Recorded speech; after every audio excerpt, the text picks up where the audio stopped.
having this much land, I think I really underestimated how much it takes to maintain. This is gonna get wild.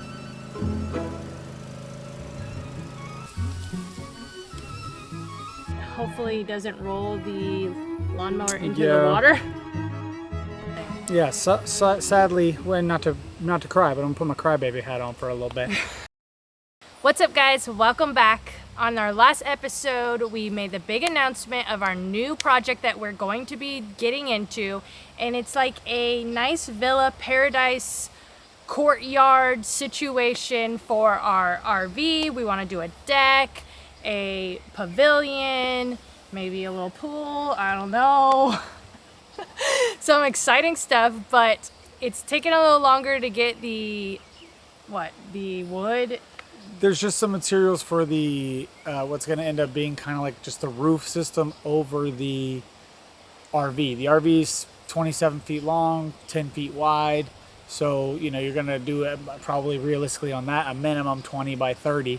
So that's a pretty big roof, and I don't want a bunch of poles holding it up. So I've been researching some materials here on the island where I can span a little bit further and make it look a little more rustic and cool. You know, the trailer is going to be here permanently, so we want to, you know, make something look nice, look really cool down here while we're waiting on the permitting and stuff to get started on the house. So we have to kind of wait on that. We're still kind of in the middle, and then also in the middle of that happening, the baby goats are weaning. They're getting off the milk. So when that happens, they're under a little bit of stress, and there are some parasites that are opportunistic when that happens. So one of our goats got a little sick, was having, you know, I guess the bathroom time was a little runny, and she had a slight fever. Goats run a little hot anyway, but she did have a fever. So you know how it is here on GBU Farms. When an animal's not feeling good, it's all hands on deck. Everything stops. You know, we're going out there every 2 hours trying to give them some Pedialyte. A friend of the channel helped me a lot. My goat mentor. Shout out Big Dana. So she helped walk me through a ton of things. But yeah, basically it did work out well. We got the fever down with the Pedialyte and stuff. But since we're waiting, since we're held up, I mean, we're not really held up. No one's really held up in life. But since we're waiting on a couple of big projects to line up, we're going to, in the interim, knock out a project that we've been wanting to do for a long time. And we got to get started on it because the clock, you know, we don't really put time constraints on ourselves too much, but the clock's ticking on this particular project.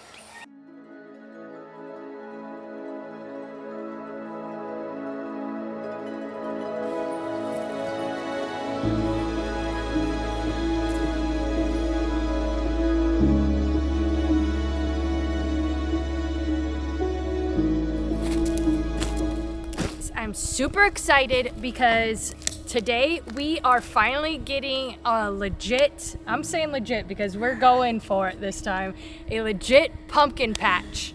Last year we tried to grow, was it last year? Yeah, it was last year. We tried to grow pumpkins. I had two really strong, well, one was stronger than the other, vines, only two, and they ended up dying. I had to go travel somewhere and they ended up dying. This year, I'm not playing around. I bought a package of 100 seeds. 100 seeds! So this is gonna get wild because if you know, you know, pumpkin vines get really long. They could be up to 10 feet long and they just go everywhere. So I don't know if I'm gonna plant all 100 of them because that seems kind of crazy, but like I always say, we do got land.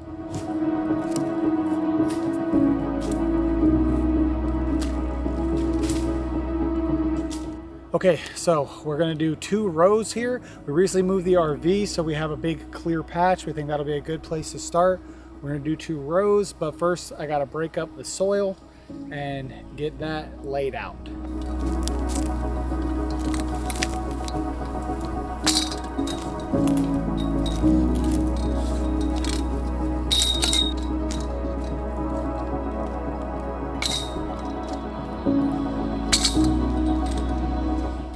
All right, so you may see my Rooter Tutor. This is the Rooter Tutor 5000 model. It's a little bit of an upgrade from just the picking it out and hoeing it. These 4 prongs do break it up a lot easier. And what I've learned with this mud is anything you put in this clay sticks to everything. It's like a nightmare with post hole diggers. So this thing has like a plunger that knocks the dirt out when it gets stuck. It makes pretty quick work of that top 4 inches of soil. Every now and again you still got to have the pick to knock some roots out or get a little bit deeper, but this just does break it up and make it a lot easier to use, and I think aerates the soil and stuff like that. There's probably more technical terms, but for me it just breaks up the rock hard clay so I can actually work in it. Having this much land takes a ton of maintenance, and lately you've probably heard Matt talking on and on about needing a tractor, and it's pretty expensive, so we've been going back and forth on it. So we were kind of looking into it and we were searching on our phones, and now all we can see on our phones is tons of ads about heavy equipment, tractor this, tractor that, and how does that happen? You might have noticed something similar in your own life. The problem is there's a ton of data breaches online and it's only getting worse. The scary part is that in the US, there's many people search sites. These websites create detailed personal profiles of millions of Americans and they publish them for anyone to see. This information contains your home address, your license plate number, financial information, family members, and even religious and political beliefs. This can easily put you in danger for scams, online scams, identity theft, harassment online, and even stalkers. Thanks to this week's video sponsor, Incogni, you can start taking your privacy back. Incogni reaches out to data brokers on your behalf, requests your personal data removal, and deals with any of the objections from their side. Once you create an account, it's kind of interesting but a little bit scary. Your dashboard allows you to see which sites have your information and show how many removal requests they have made and completed. This allows you to keep up with the progress. So if you want to take back your personal data with Incogni, use code SAILINGGBU with the link below and get 60% off an annual plan. Here, farty Marty, Marty. Here, farty Marty.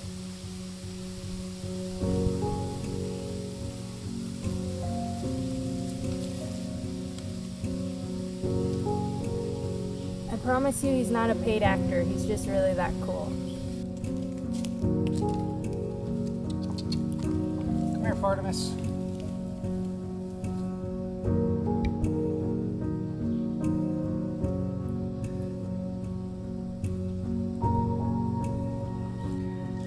Alright, so this is my best friend Martimus. Even though, whoa, he did the old kicker. He said more nanners, less pets. But this is my old friend Martimus. Everyone hates iguanas and says, oh, they're invasive, they blah, blah, blah, blah, blah, blah. But for first thing, that's not true. Nothing on planet Earth is ever invasive. We're all sharing this world together. If it swam here, if someone brought it here on a plane, I'm invasive too. I wasn't born in Puerto Rico, so if you hate iguanas, you hate me too. These things don't tear down your house. The wild dogs and the wild cats, way bigger problem than these sweet, sweet treats. Don't get your nose a bit off. These sweet, sweet babies running around. So anyway, but they will be a problem for the agriculture. I know that they will eat these pumpkin plants. They do eat every sort of plant, so that's a problem. But guess what? I eat the pumpkin plants too. So stop hating on iguanas, guys. How are we going to avoid him eating our pumpkins?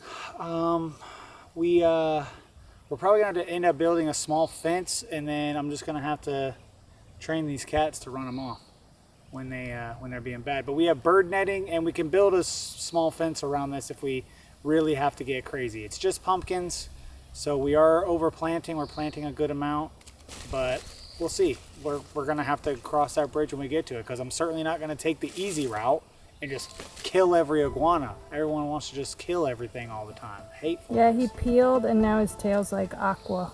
Yeah, this blue. thing's cool, bro. Whoa, whoa, whoa. Easy there, partner. He wants the bananas. He's sick of waiting.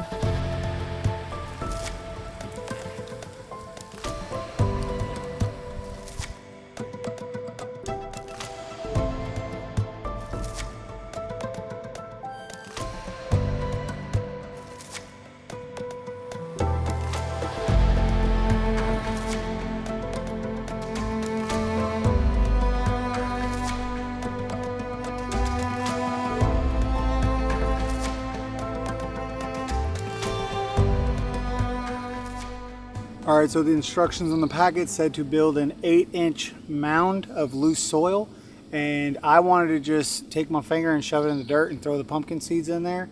But Kristen said, we're gonna follow the rules, boy.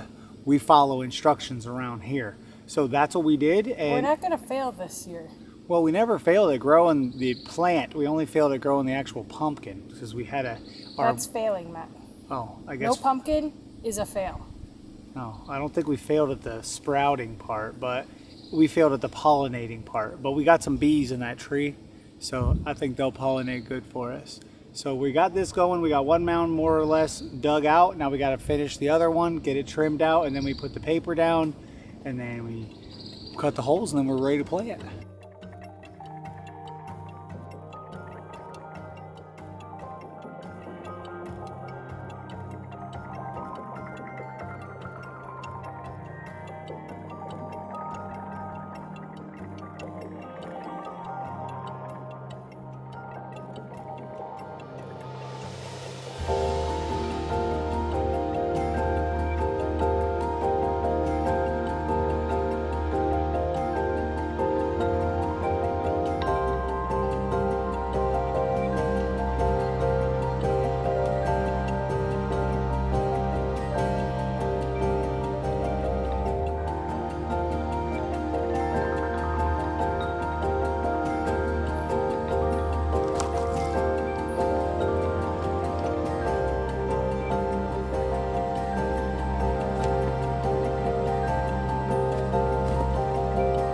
Moves there.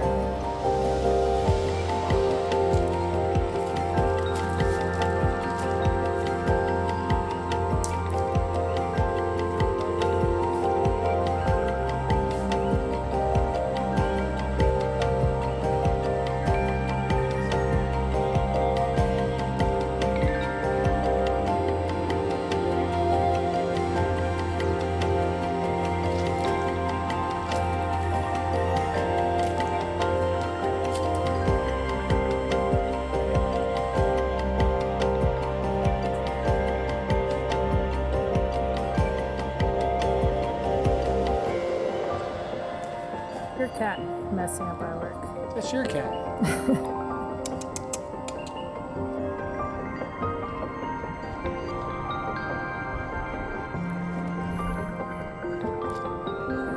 Ow! Be nice, boys. Since I'm not playing around this time and the summertime is here, where it floods for 3 days and then don't rain for 5 days, what I've learned in my small gardening career is that that doesn't work. Who knew plants need consistent watering? So if you were wondering why you're only doing 20-foot rows, it's because I have a 50-foot drencher. What's it called? Soaker Pro irrigation system that we're doing. So we'll run it just in a loop, and then I'll be able to plug my water hose in easily, get everything watered up. It'll be nice and, you know, nice and healthy for the plants.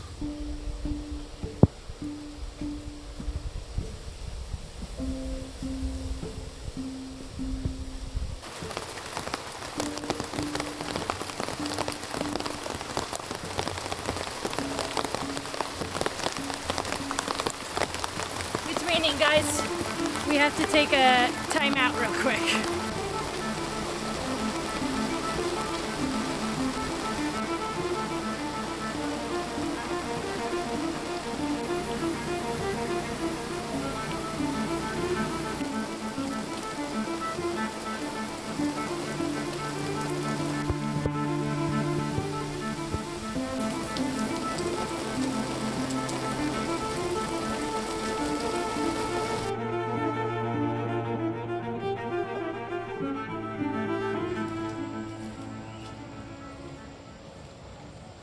Luckily the sun came back out today. The cats are really enjoying our pumpkin patch, but now that it rained, we see a kind of a low spot in our pumpkin patch and it filled up with water, so I don't think that's good. So we're gonna try to like make a little trench so that doesn't fill up with water and we drowned our plants. Like the soil wet is good, but I don't think having them like underwater is a good idea. Also, these are the seeds I got. I got these off Amazon. They're called the Spooky Blend. They're supposed to be like white ones, blue ones, all different type of ones. But I'm kind of confused how that works because if there's different types of pumpkin plants in the same patch and the bees pollinate from one pumpkin plant to the other type of pumpkin plant, do I just get a whole bunch of mixed up type of pumpkins? So if you know how that works, let me know. I guess we're doing it anyway, so we don't know what we're gonna get. It's gonna be pretty spooky.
So in addition to the ones that were direct planting into the ground, we had a couple of those do okay up there, so we think we might as well go ahead and try it. But we also, in typical GBU style, are trying to do something for the cheap and reuse something. So prior in an episode, we bought the little nursery greenhouse kit. I don't know how much it was. It wasn't outrageously expensive, but you know, whatever. It was still buying more stuff. And we've been eating, you know, stuff from Sam's Club, and Sam's Club obviously has the big packages of like rolls and croissants and stuff like that. So we have some of those left, and we thought they're pretty much the same thing. We don't see the reason that we can't put some holes in the top of this, and these have the added bonus of being sealed shut, so like animals can't easily get inside them. So we're gonna go ahead and try to fill these with dirt and make these our miniature nurseries, because if those don't grow, at least we'll be able to sprout these and then transplant them later. Yeah, we're not failing. We're not failing.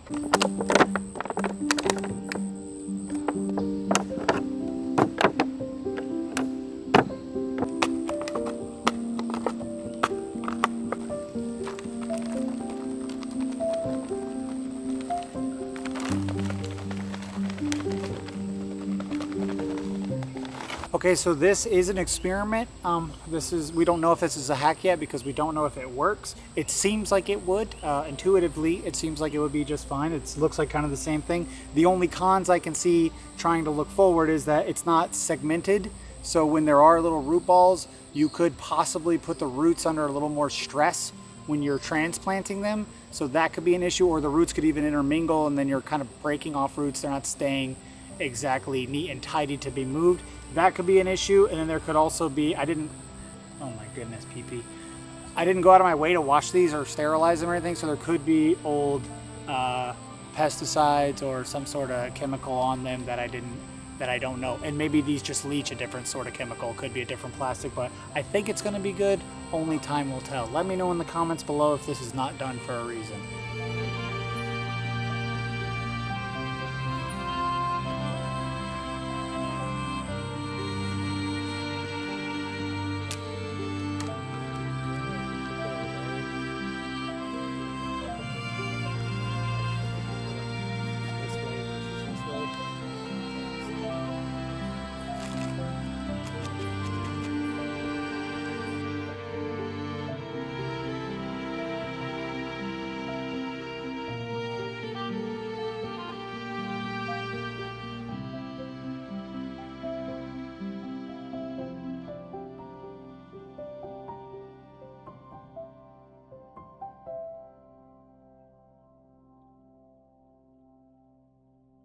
All right, guys, our pumpkins are now all planted.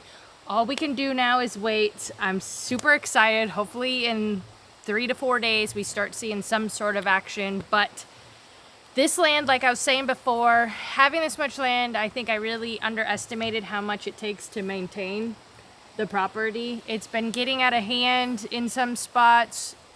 We did get a good lawnmower though, didn't we? Yeah, some time ago, I told Kristen, I said, look, this grass is going to grow up, and the money we paid the guy to come knock down a little bit of that old grass, I said, it's just going to grow straight back. I said, we got a good handle on it here.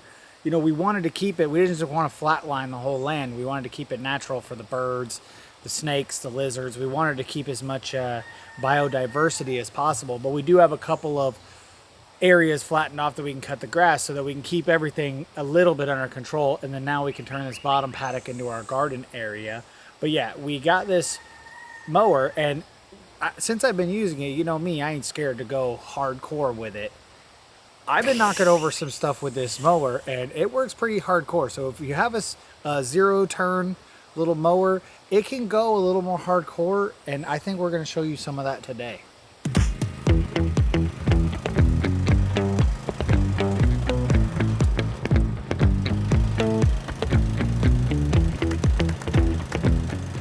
Hey, is there anything you love about this lawnmower?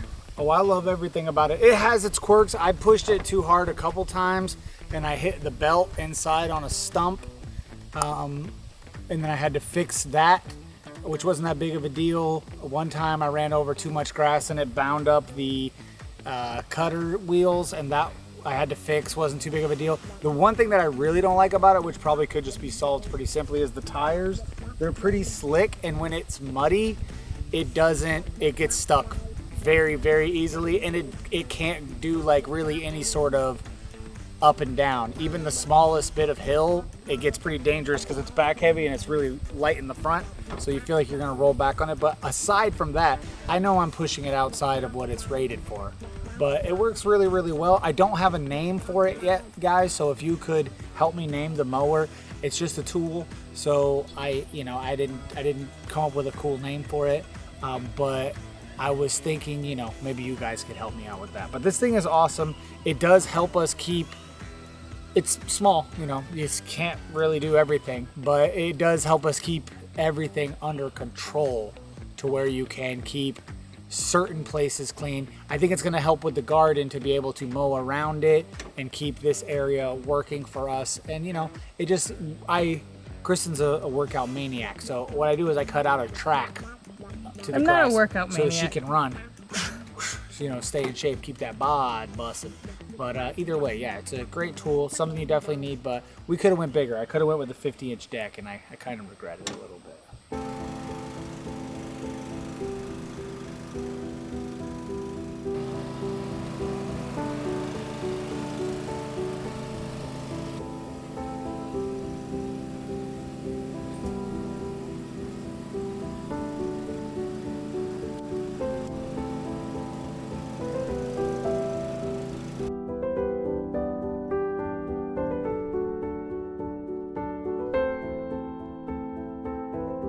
So down here, I was able to maintain some trails so that I can access my banana fruits and, you know, other parts of the property. This is Kristen's track I was talking about. You can see behind me, we had this area completely knocked down to dirt with the machine, and now you can see it's almost all the way back. I was keeping a decent handle on it, but one time we got a bunch of rain and then we left for the wedding, and when I came back, it was already, you know, it was already high.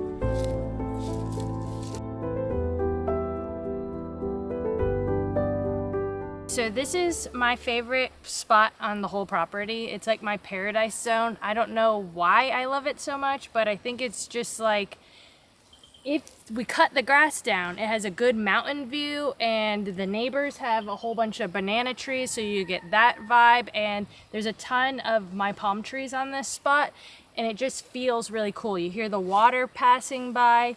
This is pure jungle vibes. So Matt's gonna try to cut some of this grass real quick, but hopefully he doesn't roll the lawnmower into the water. There's a little bit of a drop downhill and then it goes off the cliff, but I'm gonna be safe. I'm not gonna go off the cliff, but if I do, you know, I'll just definitely get more views on YouTube if that were to happen. But I'm not gonna do that today. But yeah, Kristen. On purpose, at least. Yeah, true. Fingers crossed, everybody. But yeah, Kristen loves this spot. I don't know what it is about it too. It's kind of inexplicable or unexplainable. I don't know what the word is, but there must be crystals buried down here or something. Because when you do come here, it's just like 1000% relaxed. It's even at nighttime, it's like so chill. The church put up some bright lights, so even at nighttime, it kind of shines the bright lights down here. That's kind of a bummer. But it is like, this to me feels the most secluded, tranquil of the whole property. Beautiful spot. But you know, it's been overwhelming itself, so I need to clear off and clear back some things so that we can enjoy it.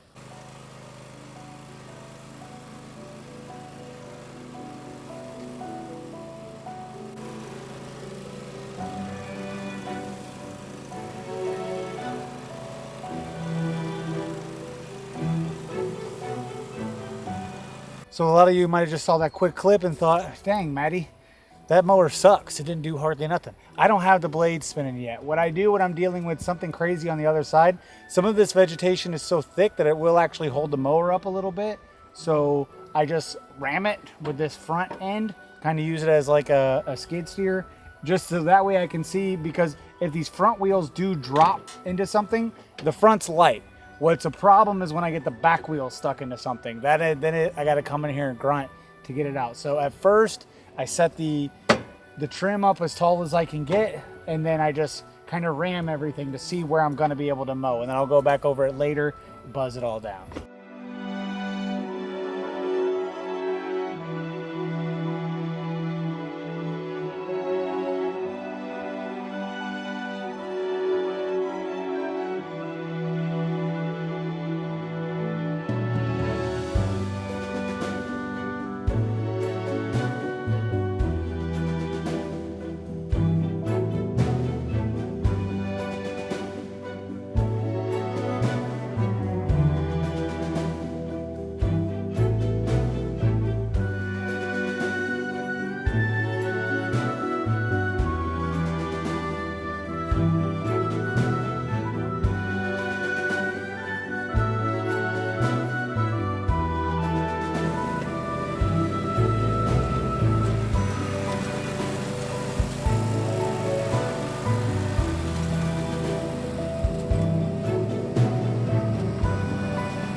All right, I don't know if y'all can hear that lightning and thunder in the background, but it's a little ominous here on the farm today, but we're still dancing between the raindrops trying to get all of our work done. Now that we have our seeds planted, we got a little bit of time before they sprout, but there's part of the farm that is integral to the success of anything plant and animal wise that has grown a little too out of control and it's turned into a nightmare. So we gotta mosey on through the woods to see if we can get this one more thing fixed today.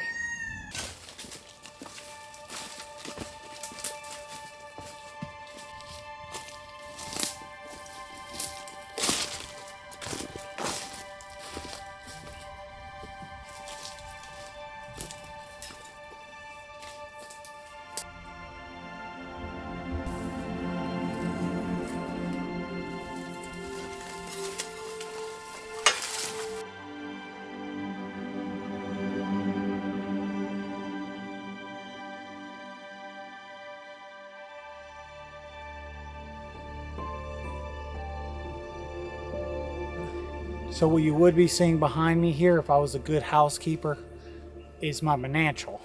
It's called a manancial, but I call it manantial because that's the way it's spelled, and I'm a gringo and people make fun of me. But yeah, the weeds have grown completely over. They've grown into, down, and around where we get water for the animals, water for the vegetables, water for a lot of different things when it doesn't rain. So I got to get that cleaned out because I got to get it sorted. I got to get it under control. Otherwise we won't be able to use it, and there's just something a little off-putting about feeding your animals stank water that's overgrown with bushes.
All right, so I have some really thick rubber mat that I want to roll over all of this so that it doesn't grow as quickly.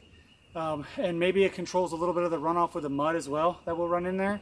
So I'm gonna clean this out a little bit, knock that stump down, and then roll that thick rubber mat across, which is gonna keep water from growing in the water as well as around the water.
So since we get so many bananas this time of year, we can't possibly eat that many bananas as a human. So they go bad. So they pretty much supplement the feed for the iguanas. The goats get a banana treat here and there. The chickens seem to like them a good bit. So the other animals eat them. And I think a rat comes in at night and eats some of them too. So we hang them up on a string so the animals can't easily get to them. But they help. They're probably good. From what I can read online, you're not supposed to give them too much, but you can give it to them as a treat. So they do enjoy it. Crash don't deserve him though, because he's a maniac and he's a bad boy. So this is my goat, Shuggy, little Sugar, that was sick. And whoa, the healthy way that we were able to bring her back was we were able to take her temperature every day, which wasn't super fun for anyone involved. And then we were able to give her some Pedialyte, and then even though they're weaning, I was able to give her some milk every day, and that, I think, helped her bounce back. She came back strong, but all the goats are doing good because I built this cover for them, which keeps them out of the rain. They get to lay in this hay and have a good time and not be too cooped up in the house now, since there's 4 of them. And then I built maybe a 1/8 acre pasture in the back that they can roam in all the time. So they have plenty of room to run, and then I can separate the boy from the girls. You know, every now and again I'll separate them for a day or something like that, just to give them some time off from his insanity.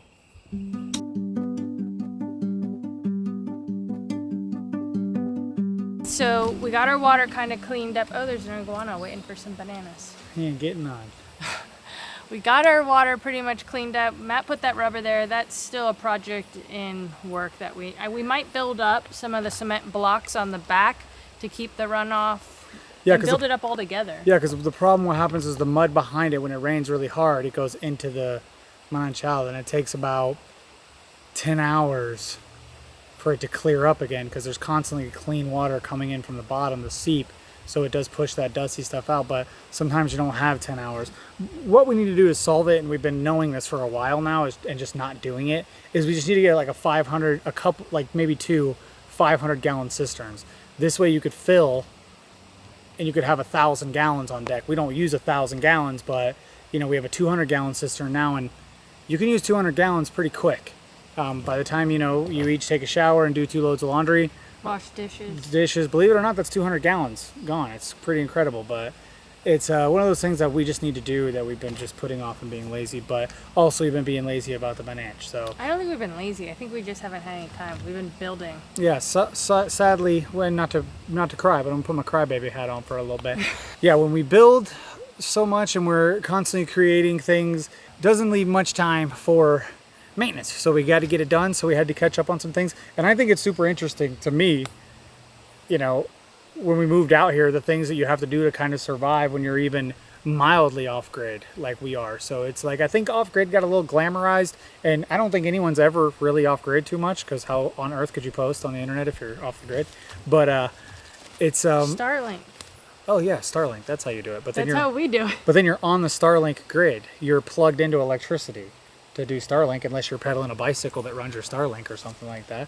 But it's even just living kind of minimally out here and living with more of the land. It becomes, you know, it's a full-time job just to live. You know what? In the house, we always took it so much for granted doing laundry. Laundry is like still an all-day go-to. You know, by the time we get it washed, dried, and all that stuff. So it's pretty crazy. So hope you guys enjoyed looking in on our lives and seeing what it's like here. You know, it ain't all YouTube fun and games. Everybody thinks when you're on YouTube, you just sipping champagne 24/7. It's about to rain. I hear it's raining right Lord, now. It's coming again. All right, guys, it's about to pour on us. Thanks for watching this week. Fingers crossed on my pumpkins. Leave all your pumpkin tips in the comment, and we can't wait to see you guys next week. Bye.